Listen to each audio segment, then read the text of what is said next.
Hi everyone, welcome. I hope you're doing well. I hope you're happy, healthy and content. I know some of you are battling illnesses. My friend Kathy is in hospital and my other friend Mary Ann was not feeling well at all.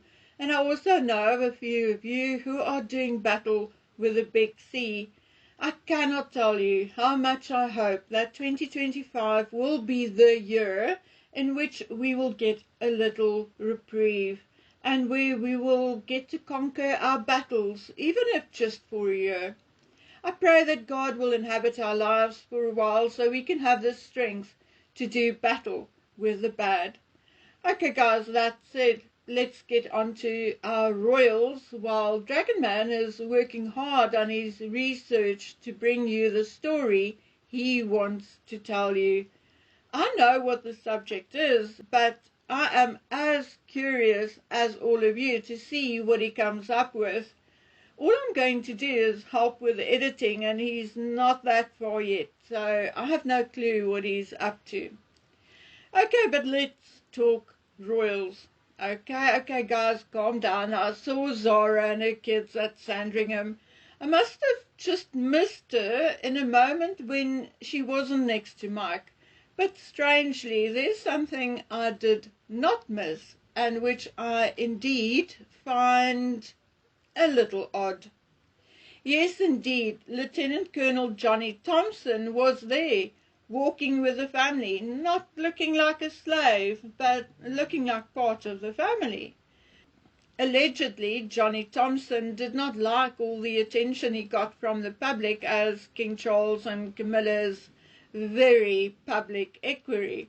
So when his 3 to 4 years tenure as King Charles's equerry or equerry to the royal family was over, he opted not to return to the 5th Battalion Royal Regiment of Scotland, but to stay on in a more behind-the-scenes role, which, according to my judgment and opinion, was designed and put in place just for him. When asked, a palace spokesperson could not really give a title for his new position except to say that he's now a senior super equerry to the king and queen in a more executive and less public role. Allegedly, he's now understood to work outside of the public eye to support the king while he is receiving cancer treatment. But, you know me, I have questions. Firstly, remember Lieutenant Commander Rob Dixon, William's previous equerry? Well, when his 4-year tenure ran out, he decided to return to the Royal Navy and his military career. I guess if the equerries are getting along with their principals and they made a success of their tenure, they are given a choice. Rob Dixon had served 24 years in the Royal Navy, however, so it goes without saying that he likely has a bigger future in the Navy than he would have being promoted to an executive position in the royal household. And even then, you're still nothing more than a glorified servant, really. I would not be surprised if William himself advised Rob Dixon to return to the Navy. However, I am a little inclined to think that Johnny Thompson is either the next Michael Fawcett or he's heading towards a career in politics in the next 5 to 10 years. Anyway, that is as far as his career path goes. But remember, the year Johnny became Charles's equerry wasn't the first year he served the royal family. Johnny joined the army in 2006 and quickly rose through the ranks to become the Queen's most senior bodyguard. After the Queen's passing, he was not let go and instead was made Charles's super equerry. And now it appears another opening and appointment was created for him. Now, I can 100% understand it in a way. It is said that King Charles is not an easy boss. He's known for throwing tantrums, kicking furniture, shouting. I mean, there are a couple of incidents recorded where he actually threw things at a member of staff, like, for instance, Diana's wedding ring, which was a little too big because she lost weight before the wedding. Anyway, those are not the only reasons, and this is not what the video is about. Being the king is no joke, and so many demands are made on your time, far more than what we, the public, are actually seeing. Documents to sign, meetings, administrative work, finances. It is a job which could easily take up your entire day, with or without events to attend. To have staff you get along with and whom you can rely on and trust must be worth far more than gold. And clearly Johnny is someone who can handle the king.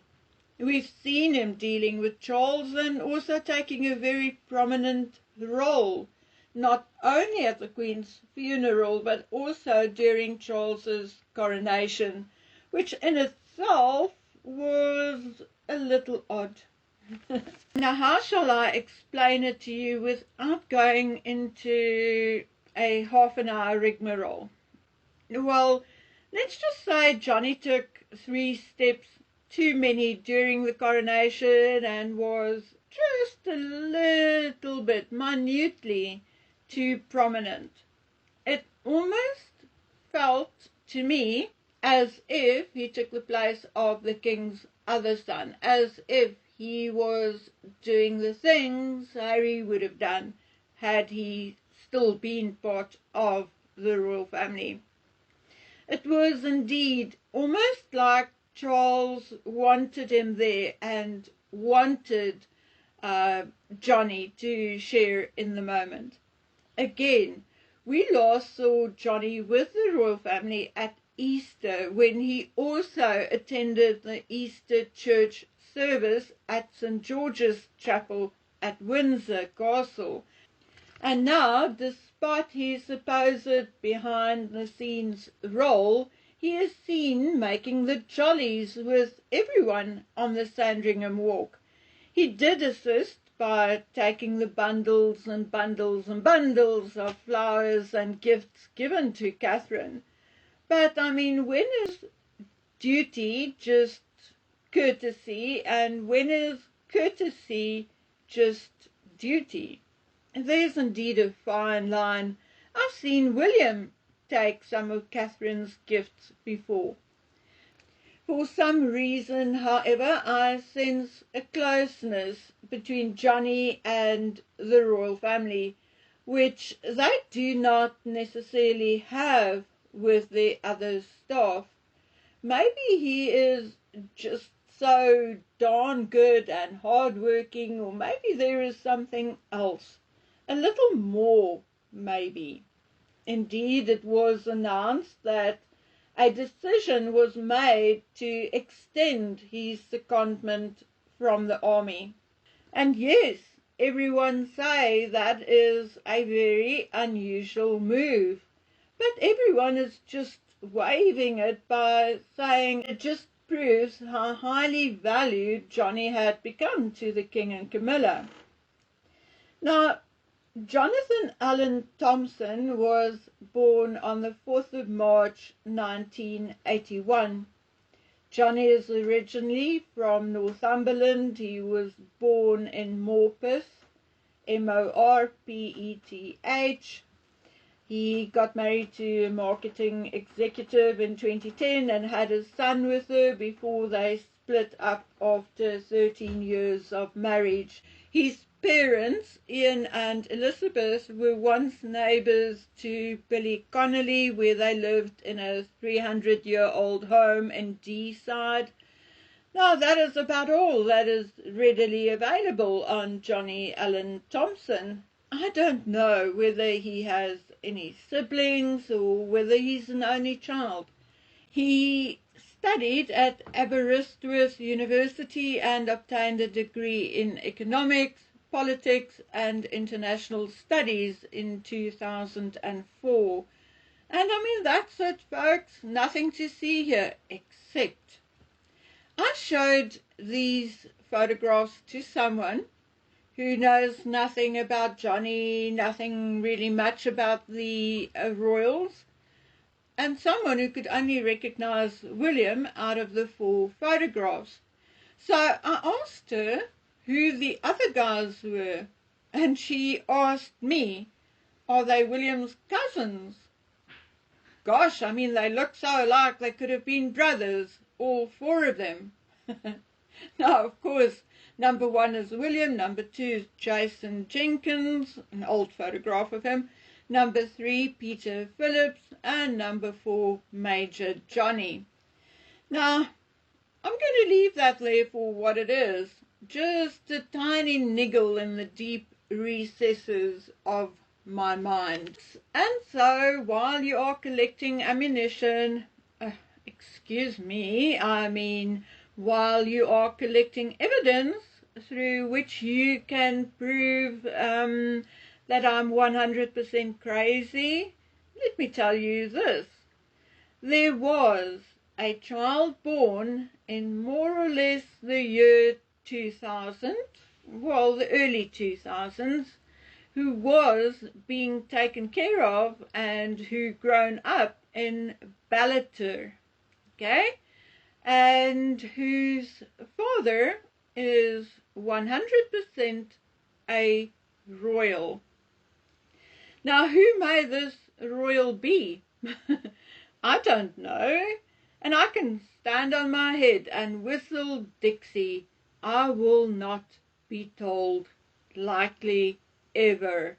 But what I can tell you is that it's not William, it's not Prince Edward, and it's definitely not Harry, so who's left?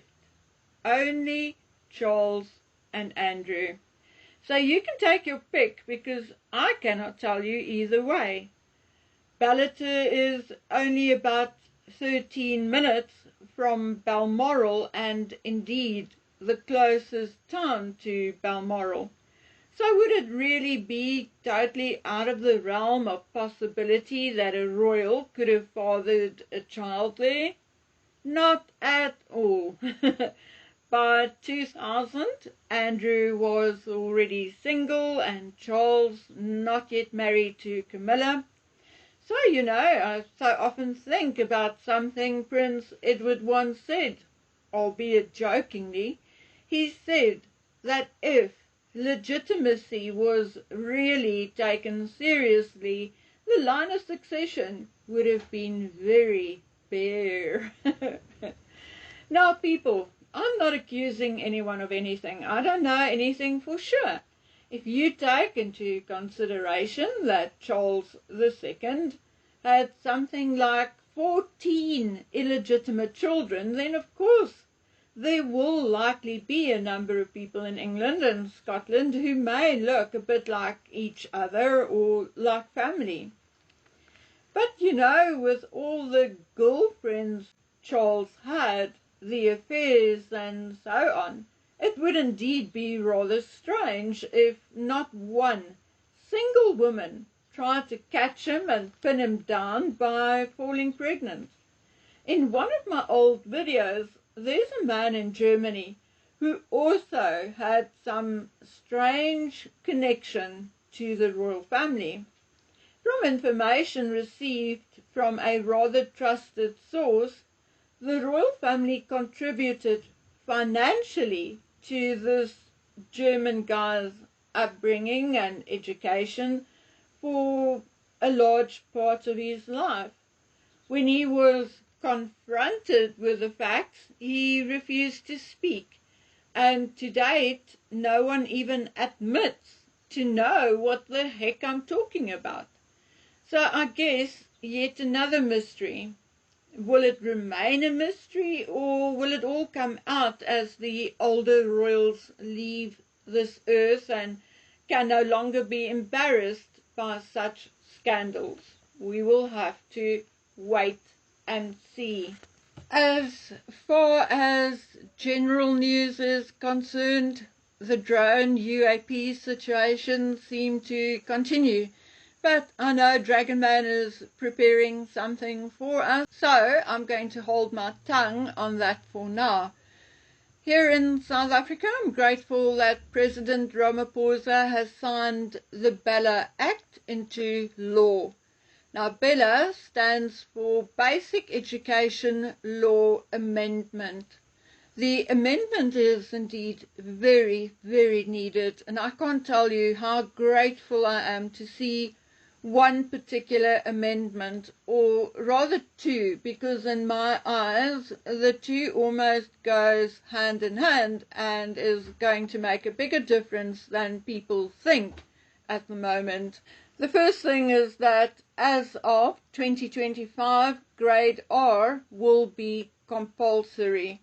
Now, I thought it already was, because in our schools, we've just accepted that a child goes to school from grade R onwards. But apparently it wasn't law, and in other areas, children didn't go to school until they were 7 and going to grade 1.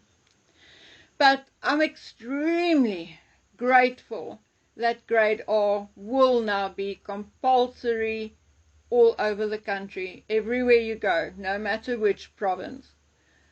Because once you have done the rounds in a township, like the small one I work in, you will realize what a huge impact this will have on the lives of children.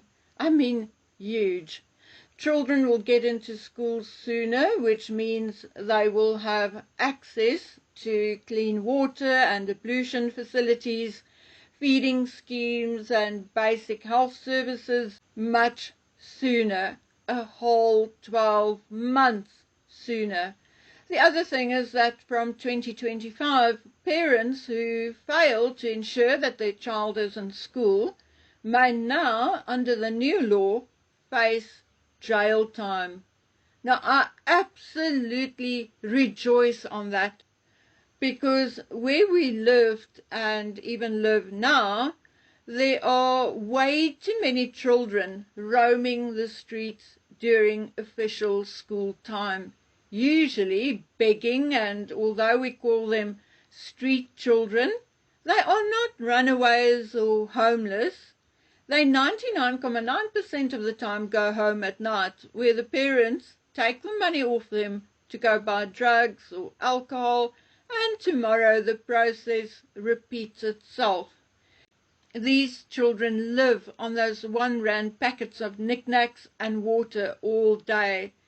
So now we can report such a child not to the welfare, which is a huge schlep, and then nothing comes off it, but we can actually report such an incident to the police, because it is now a crime.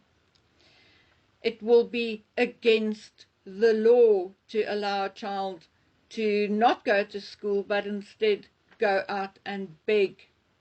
When we were children, that was exactly how it worked. Parents faced huge fines or jail time, and now it will apply to all children of South Africa, all colours, all creeds, in all provinces. And my friends, that is long, long overdue. I hope Mr. Ramaphosa will also make sure that these laws are policed and implemented. In the meantime, I 100% applaud him for this and thank him for this. Thank you, sir. Anyway, guys, that's it from me for today. It's again about 41 degrees Celsius, and my cupboards were bare after Christmas, so I had to go to the shop. So I don't know what to tell you. I'm melting. So I'm going to cut this short, and I will catch up with you again tomorrow. So until then, please take good care of yourselves. Bye.